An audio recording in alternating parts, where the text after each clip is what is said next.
Good afternoon.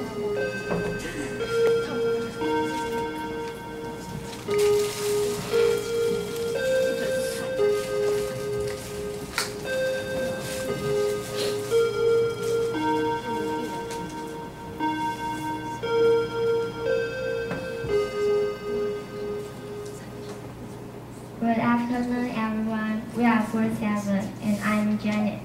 Today, my presentation is going to tell you about the history about Sanxia Zushi Temple. It will take about 2 minutes. Sanxia Zushi Temple was reconstructed 3 times, and it was first built in 1769, and then it was destroyed by an earthquake in 1833. Then it was rebuilt in 1867. However, during 1895, it was burned down by the Japanese army, and its last reconstruction was complete in 1947. And this picture was tagged before the reconstruction, and this was tagged after the reconstruction. And due to its long history, Sanxia Zushi Temple is a third-grade historic site, and it is one of the major 3 temples in Taipei. It's the end of my presentation. Thank you.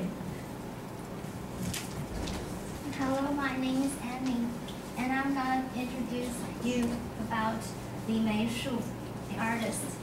And he developed a passion of drawing since very early childhood and was admitted to Tokyo School of Fine Art in 1929. And he also learned his first lesson in realism at the art school in Japan. Yeah. And 5 years later, which is 1934, he returned to his hometown, Sanxia, and started the reconstruction. The reconstruction of the temple. Next. And here are the decorations in the temple. And whether on the wool sculptures or stone statues and carvings or copper reliefs, we can see different kinds of animals. And many of them are not that symbolic and representative in Chinese culture. Yeah. The technical manners are also mixed with Japanese and European style. And I'd like to mention about the lower left one, and we didn't talk about that technique in class. And this technical art is called cut work, 剪黏, and it originates from a Taiwanese technical art called 雕纸烧, and it's a kind of pottery work, but because the material 雕纸烧 uses is too expensive, so nowadays the craftsmen usually use clay for that. Thank you. Afternoon. My name is Zhang Yaxin, coming from Law Department. First, I would like to talking about the material of the decoration inside the temple. First is bronze. Li Meishu set a precedence in using the bronzing technique to adorn the temple. For example, the 5 gates are bronze gates, like this. And the front gate of the main hall is guarded by Chen Run and Chen Qi. They are 2 generals, and they have another name called Heng Ha General. And the 2 sides are adorned by the 4 heavenly kings, representing peace and harmony. It's this one.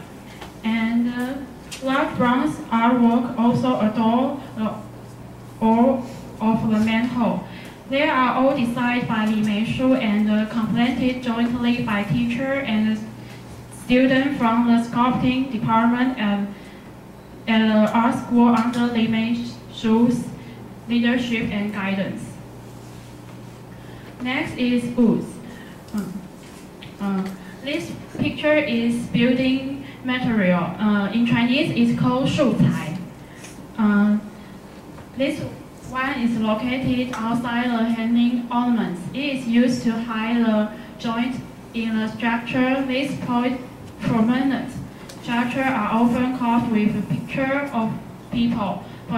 For example, the 8 immortal, Chinese called 八仙, or mythical animal, 灵兽. Next is stone. The comb is called 双龙后comb. It uses three-dimensional technique, also known as 漏雕. With this technique, the entire background of the artwork is carved away for the light to pass through. The type of artwork is used for adornment as well as windows. Oh, sorry, I was talking about the ceiling, not roof. This picture is called 山川后 platform. Platform in Chinese means 岛井. The platform is located at the bottom of the roof and is considered an extension of pedestal. Located in the middle of 4 beams ranging from top or bottom, it is supported mainly by scattered pedestal without a single nail. The open space created is what the craftsman calls spider web. It's like spider web, and it is one of the most complex structures used traditionally to adorn buildings. Thank you. Hi everyone, I'm Maggie. My job is to introduce you the story of every words. You can see 3 pictures. Okay, the subject of these works such as stone, wood, and bronze carving usually comes from the Chinese folklore, myth, and historic story. And like everyone knows, like 孟母三迁, it's a story tells us the influence of the environment to a person.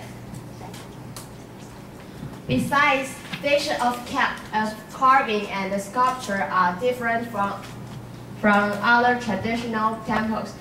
Next, we can see many interesting animals in everywhere of the temple, which are hardly seen in other temples.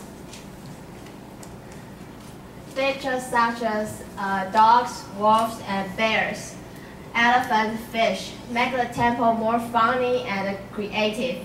They also present the biodiversity in Taiwan and the creativity of the artists.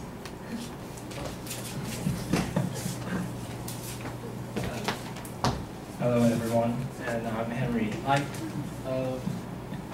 Let's talk about the rooftop. Like most temples in Taiwan, the Zushi temple also has a dark orange roof which is consistent of tiles. It is a Chinese traditional building material, and it's usually used when you are going to build a temple with a rooftop, of course. And beside the color and the material, you can see that you may find the design of the roof special with some ridges. It's actually a common design of Taiwan. As you see in the picture, you can understand what I'm talking about. The rooftop of a temple consists of 2 parts. The tiled roof and the ridges. This one and this one. And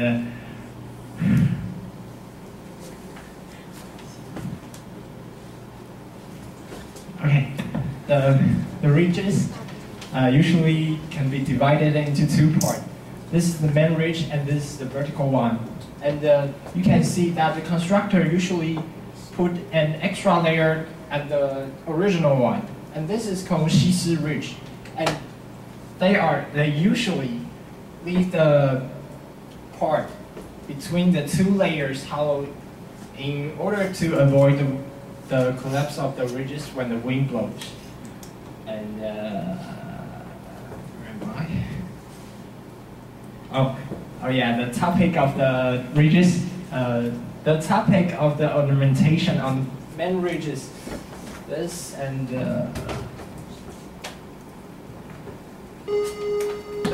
this can go, the topic usually to be two dragons fight for a bowl, or in Chinese, 双龙抢珠, or two dragons guarding a tower, in Chinese, 双龙护塔, eccentric, just like that.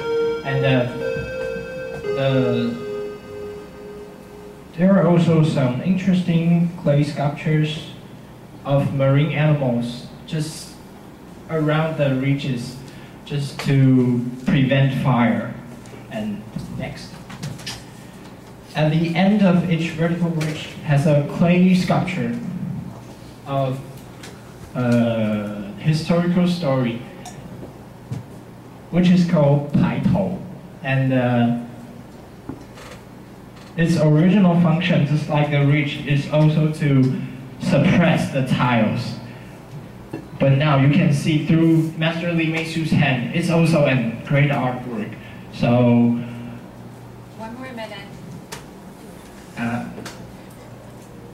Oh yeah, what I'm really saying is that the temple, Zushi Temple, is worth visiting. So thank you for your listening.